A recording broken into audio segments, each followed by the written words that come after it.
poem about guns. This is another poem about guns. This is another poem about guns. This is a poem about the perpetrator.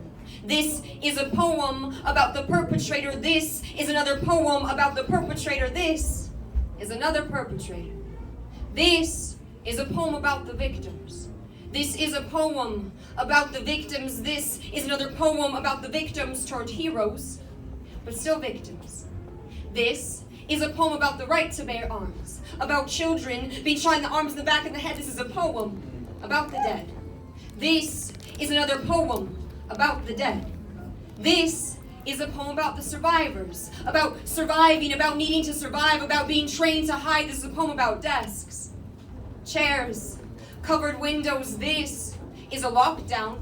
This is another poem about a lockdown. This is a poem about the Second Amendment, about the right to bear arms, about responsible gun owners. This is a poem about keeping your guns in a safe, about teaching your kids, about those kids killing kids. This is a poem that says fuck the Second Amendment. A poem about thoughts and prayers, about condolences. This is a poem about the problem.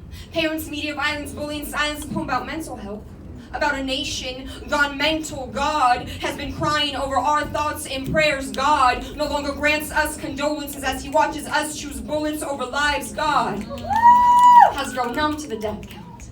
Our generation has grown numb to the death count. This is a poem about being numb until it's close enough. Colorado is always close enough, and this is only a poem to create some distance. A poem about my generation, raised on Columbine, watered by Virginia Tech, grown in Aurora, fertilized by Sandy Hook, sunbathed in Las Vegas. Is a poem about my generation, deciding not to have kids, saying this isn't a world I want to raise them in, meaning this isn't the way I want to bury them. This is a poem about my generation burying them.